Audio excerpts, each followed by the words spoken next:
We are back for the Megan Boswell trial that has started today already. So we're a little bit behind, but with all the different breaks that they've had, we should be able to catch up pretty fast. In fact, they should be either on currently or soon on their lunch break. So we're going to catch up. I had a doctor's appointment this morning that I had to go to, so that is why I'm on late, and that's why we are starting late. But let's catch up. Let me go ahead and put myself in the corner.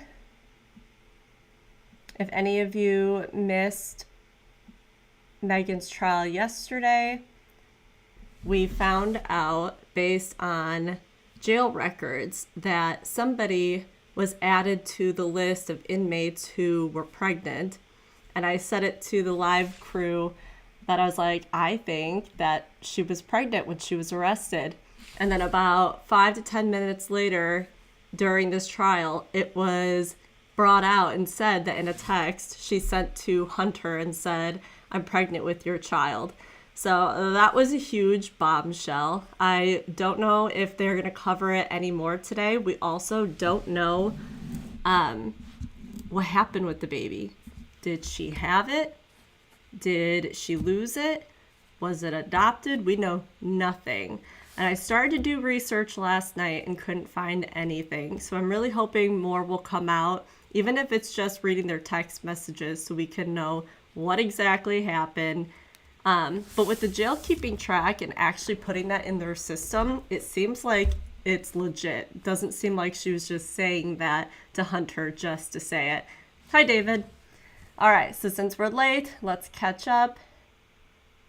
I'm going to go ahead and start it.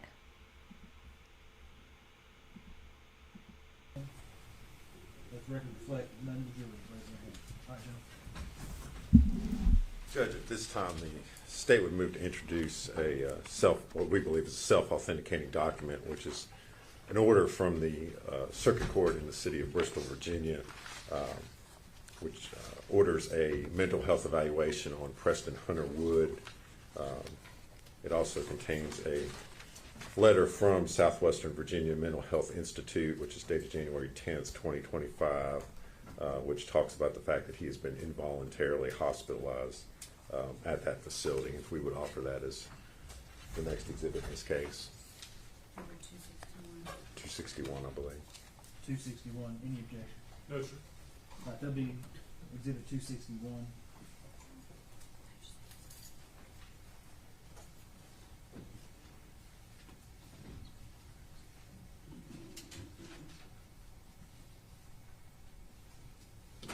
All right. Carry next. Judge, the state would rest. All right, ladies and gentlemen, I know you've only been out here for 2.5 minutes, but I'm going to send you with the officer for a few minutes. Everyone stand, please.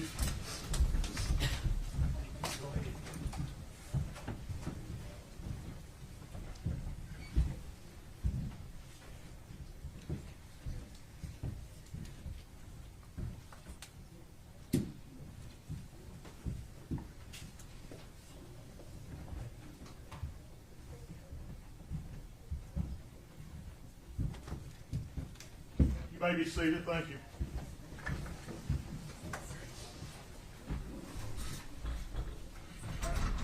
Mr. Scott, you have a motion?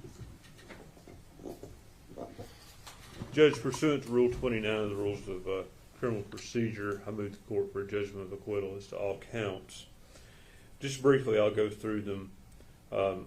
As it relates to the first 3 homicide counts, the state has failed to prove the cause of death, which is required to be proven beyond a reasonable doubt. I understand the burden here is that the state has to prove it in a light most favorable to the state. The court has to look at it from that standpoint. Even when looking at that, Dr. Schmidt testified to various, although she stated that she believed it was asphyxia, she later under cross-examination admitted it could have been a SIDS death. She admitted that it could have been a heart issue, or it could have been a laryngeal spasm that caused the death. She really couldn't specify the manner of death. When it came to Dr. Malushnik, she testified that she felt like it was asphyxia caused by being placed in the trash can, but ultimately she did answer that she could not conclusively say that the baby was alive or dead before being placed in the trash can. As it relates to count 1 and premeditation, there is no evidence whatsoever in this case of premeditation. So those are the 3 murder counts. Aggravated child neglect, the state hasn't produced any evidence that the child was neglected in such a way to adversely affect his health and welfare. Similarly, of abuse, there's absolutely no proof in the record of child abuse. In fact, there is ample proof to the contrary. Both medical examiners testified there was no broken bones. There's no trauma there.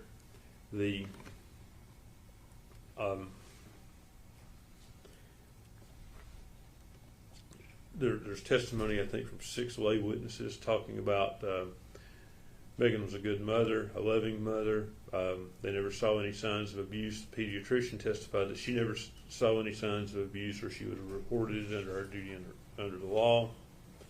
So those are my arguments to those counts. As it relates to tampering with evidence, I'll leave that to the court's good discretion.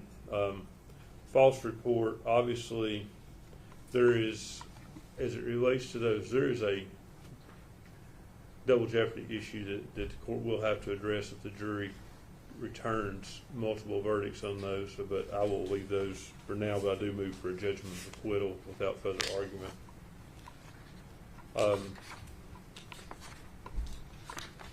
And the same with abuse of a corpse and failure to report a death. I'll move the court for a judgment of acquittal.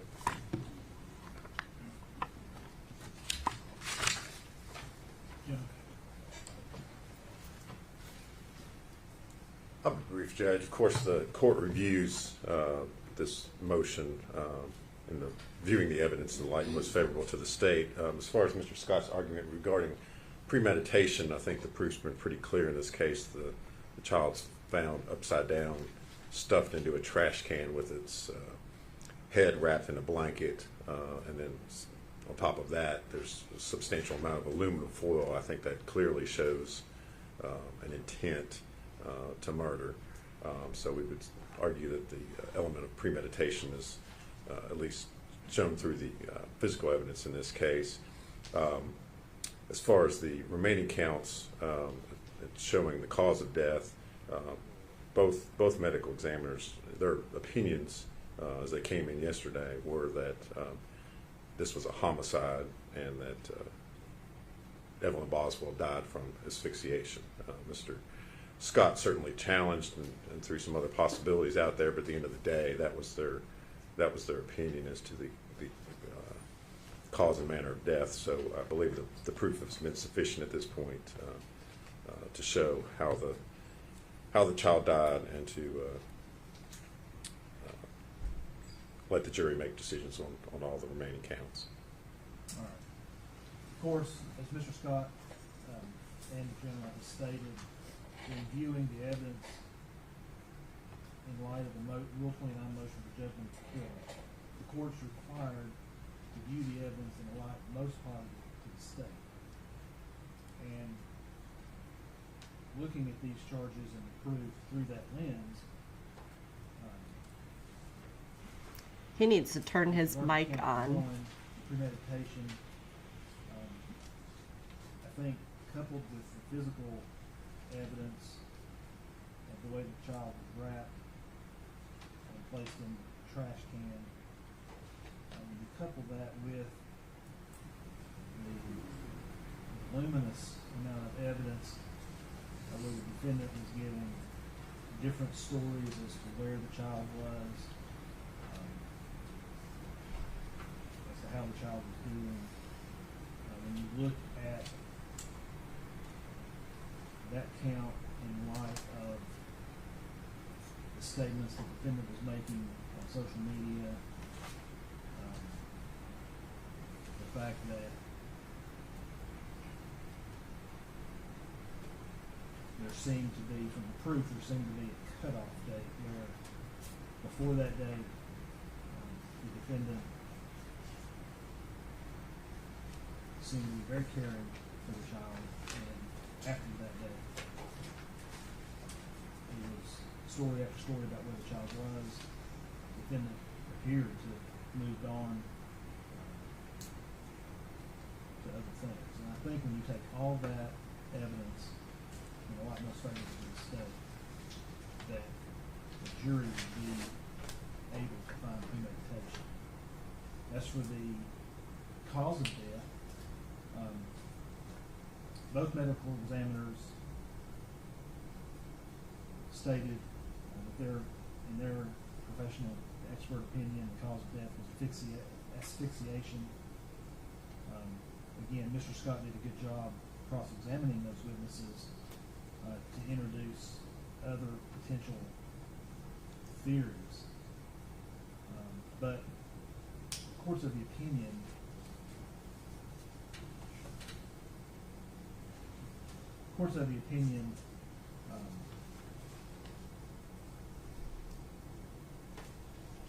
the state, when looking at that proof in light most favorable to the state, that they have put forth evidence that the jury can consider.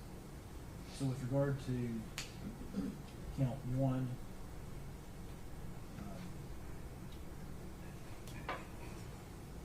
I'm going to deny the motion for judgment of acquittal. With regard to counts 2 and 3, the abuse or the neglect, I think that taken in light most favorable to the state, the fact that that child was wrapped and placed in the garbage can, I think the jury can look at that. And I think that those facts taken along with all the other proof in the case. There was testimony that the child was filthy, dirty, toward the time late November, early December. I know that the one babysitter testified how dirty the child was. We saw pictures of the living condition of that trailer when the gentleman was cleaning it out.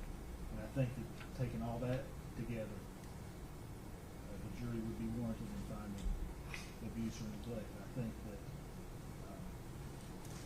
taking the lot most favorable to the state, that those two counts would survive the Rule 29 motion.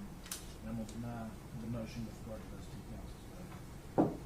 With regard to the tampering with evidence and false report charges, as well as the abuse of the courts and failure to report, when the court looks at all the statements, all the messages, all the social media posts, when you take those as a whole and view them in a light most favorable to the state,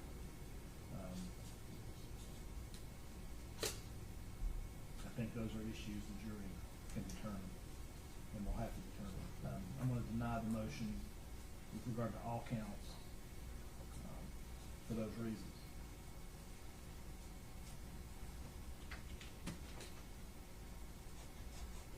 Mr. Scott,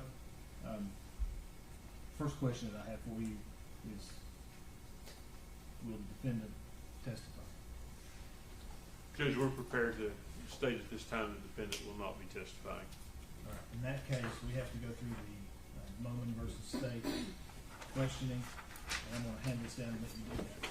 Judge, for the purposes of the record, would you like her to come to the... No, just put the microphone back up on the table for that. We just need to make sure she's recorded.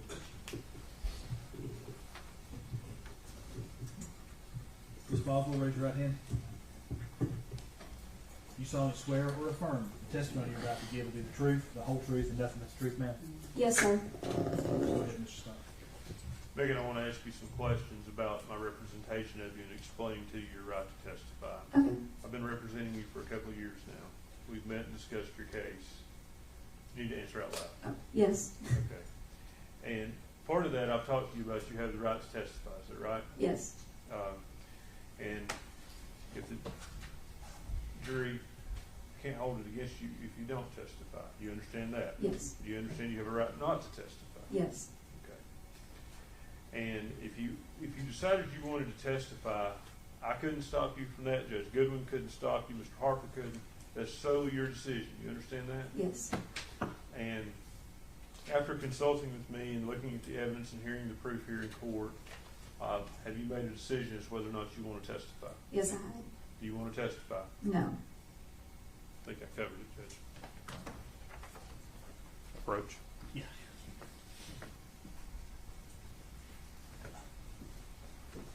All right.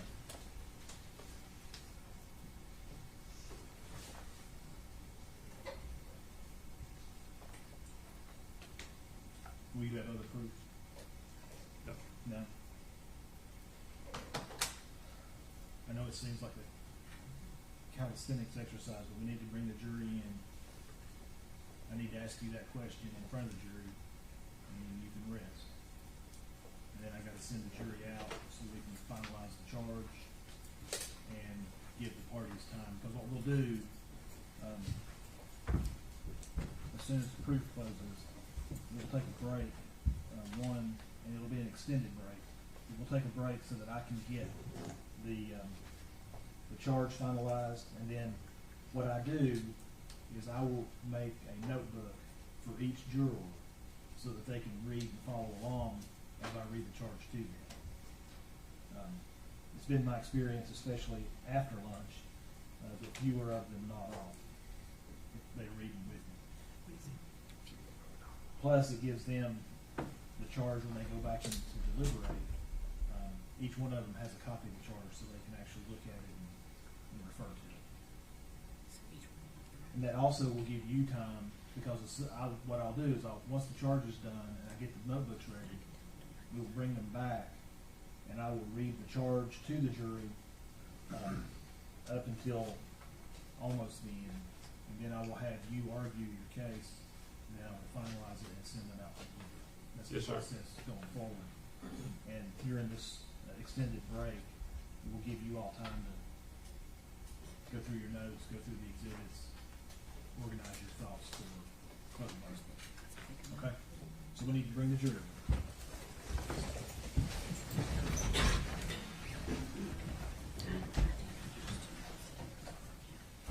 And I need to give the jury the instruction about. Yes, sir. I was going to ask about that, but I forgot. I did too.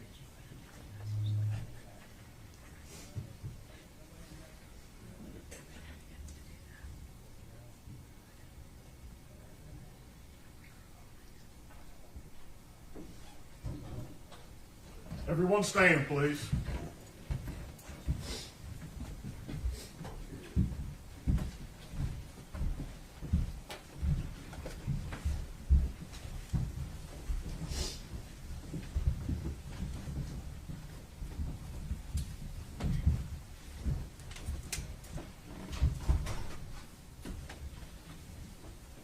You may be seated. Thank you. Okay, ladies and gentlemen, one thing I omitted to do a moment ago. Yesterday, during Dr. Malushnik, did I say that right? Yes, sir. At the very end of her testimony, she answered a question and then gave what I'm going to call a parting shot, that the answer was no, and that the baby would have to have been murdered some other way. Y'all remember that? Yes, sir. I'm going to instruct you that last phrase, you're not to consider. That is outside of her expertise. Okay? It's a legal term, not a medical term. Does everybody understand that? Everybody puts that murder in some other way out of their mind and not consider it. If you can, raise your right hand. Let the record reflect that all the jurors have raised their right hand.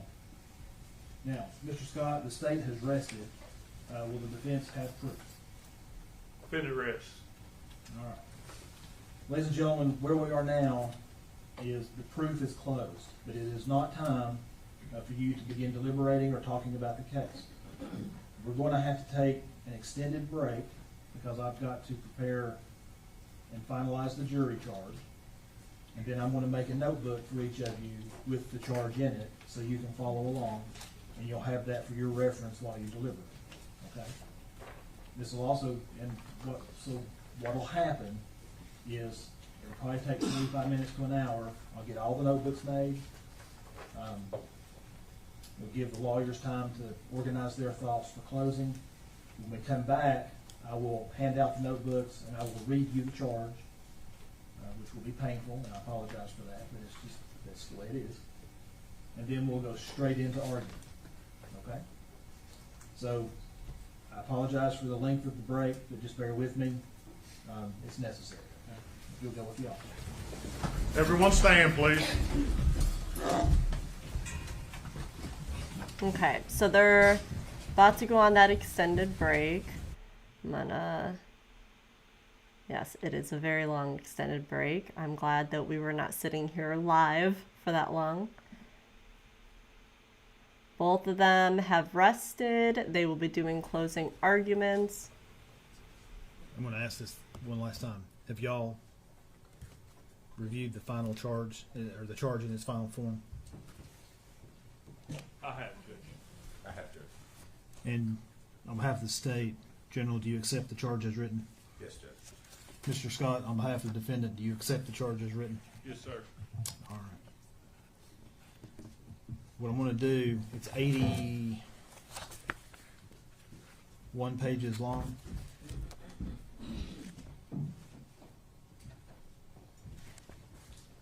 I'm going to bring them in, give them the charge.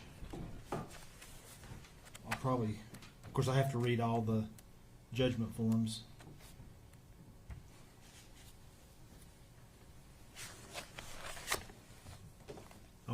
If you look at it on page 49,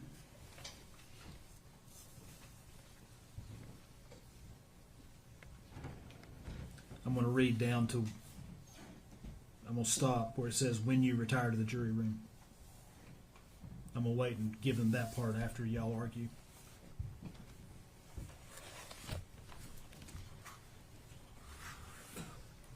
I would ask if the state's ready, but I think General Harper just left. He's coming right back. He left his copy of the jury instructions on his desk. He's just grabbing them. The state is otherwise ready.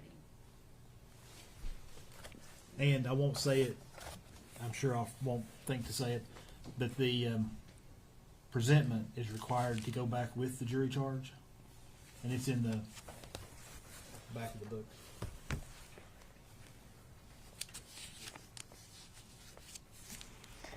Alright, so I'm looking to see when they start this. We don't have to listen to them go over everything.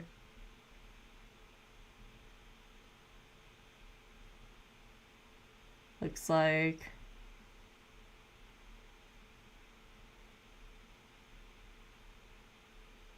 they went over a lot of things before even jury came back. So I'm going to go ahead and start it live. We have caught up with them already. Verdict form count 3 continued. Checkbox 14, guilty of facilitation of reckless homicide. Fine amount $ blank, not more than $3,000. Or checkbox 15, guilty of criminally negligent homicide. Fine amount $ blank, not more than $3,000. Or checkbox 16, guilty of facilitation of criminally negligent homicide. Fine amount $ blank, not more than $2,500. Or checkbox 17, guilty of child neglect. Fine amount $ blank, not more than $2,500. Or checkbox 18, guilty of attempt to commit child neglect. Fine amount $ blank, not more than $500. Or checkbox 19, guilty of assault. Fine amount $ blank, not more than $2,500. Or checkbox 20, guilty of attempt to commit assault. Fine amount $ blank, not more than $500. Or verdict form count 3 continued. Checkbox 21, guilty of misdemeanor reckless endangerment. Fine amount $ blank, not more than $2,500. Or checkbox 22, not guilty, 4-person signature line date blank. Verdict form count 4, we the jury find the defendant Megan Boswell, mark appropriate 1.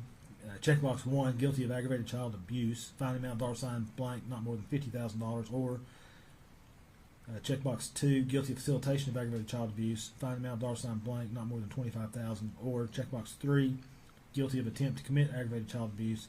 Fine amount $ blank, not more than $25,000. Or checkbox 4, guilty of facilitation of attempt to commit aggravated child abuse. Fine amount $ blank, not more than 10,000, or checkbox 5, guilty of aggravated assault, fine amount $ blank, not more than $10,000. All right, so I'm turning them down just for a little bit, but he literally has to read every word that is going to the jury.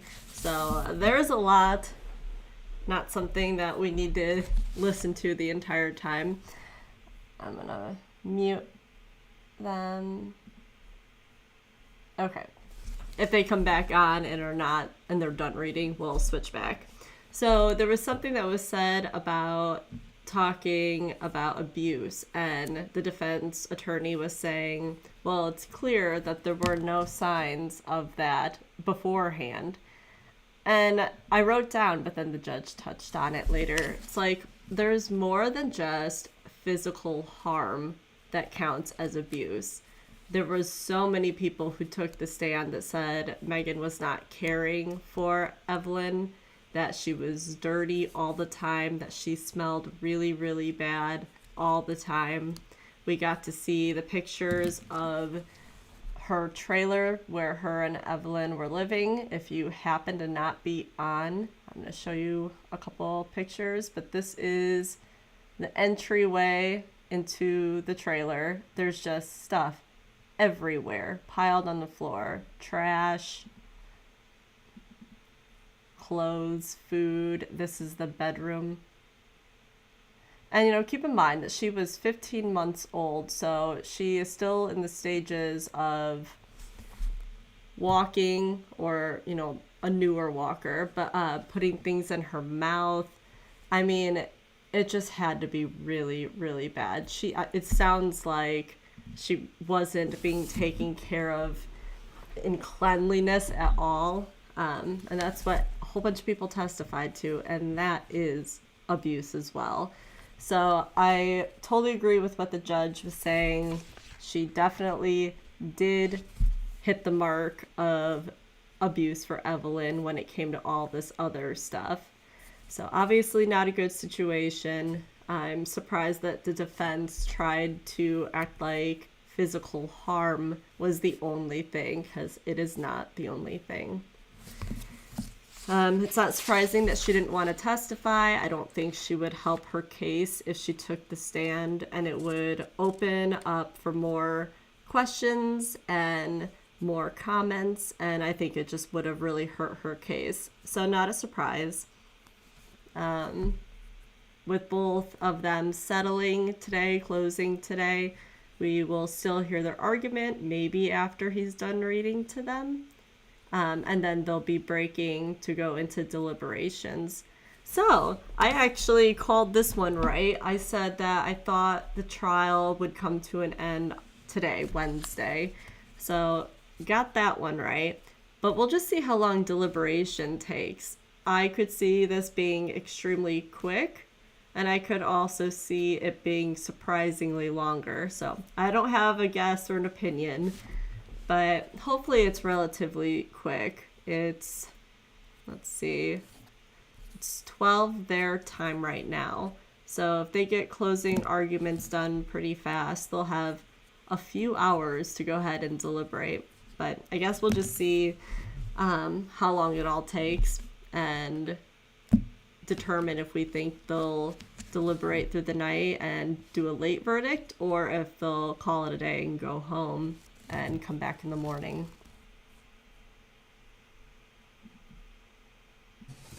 Checkbox 1, guilty of false report, fine amount $ blank, not more than 5,000, or checkbox 2, guilty of attempt to commit false report, fine amount $ blank, not more than 3,000, or checkbox 3, not guilty, 4-person signature line date blank.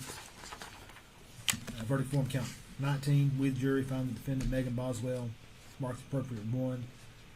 Checkbox 1, guilty of abuse of a corpse, fine amount $ blank, not more than $3,000. Or checkbox 2, guilty of facilitation of abuse of a corpse, fine amount $ blank, not more than $2,500. Or checkbox 3, guilty of attempt to This is abuse a painful. corpse, fine amount $ blank. I not think more the than jury $2,500. probably Or is not enjoying this. I've been doing research to see if Colin Griffith, if you've been following, he was the one who was found not guilty in killing his mom, and a year before her death, he killed his dad. And they never brought charges to him for his dad because he said it was self-defense, so they dropped it. But I've been looking to see if after the verdict that he got with his mom, if Oklahoma will maybe change their mind and bring charges. There is no word on that yet, but I keep looking. And then I also have been looking to see if any of his family members or even Colin himself has said anything since the day finding out that he was not guilty, but there's been nothing. So I'm hoping maybe sometime this week we hear anything, even if that's just his attorney talking about the case. A lot of them do that and will meet with the press and talk about it, but it has not happened yet. Deliberate with a view to reaching an agreement if you can do so without violence to individual judgment. Each of you must decide the case for yourself, but do so only after an impartial consideration of the evidence with your fellow jurors. In the course of your deliberations, do not hesitate to re-examine your own views and change your opinion if convinced it is erroneous. But do not surrender your honest conviction as to the weight or effect of the evidence solely because of the opinion of your fellow jurors or for the mere purpose of returning a verdict. You can have no prejudice or sympathy or allow anything but the law and evidence to have any influence upon your verdict. You must render your verdict with absolute fairness and impartiality as you think justice and truth dictate. If you find the state has proven the defendant guilty beyond a reasonable doubt, then you should find her guilty. On the other hand, if you find the state has not proven beyond a reasonable doubt the defendant's guilt, or if you have a reasonable doubt as to her guilt, then you must find the defendant not guilty. I'm going to stop right there. Is there lunch here? Your lunch is here. I'm going to let you go eat. I want you to take your notebooks and sit them on your chair and leave them out here. I'm going to have you go with the officer, eat lunch. When we come back, the parties will argue, then I will finalize the charge. Everyone stand, please. All right, so they're going to go on lunch. I'm so glad we were able to catch up to this. It would have been a long day of sitting here listening to this just to have these many breaks. All right, since they're going on lunch, I am, and we're caught up, this is live now. I am going to switch to the Monica Cementelli trial.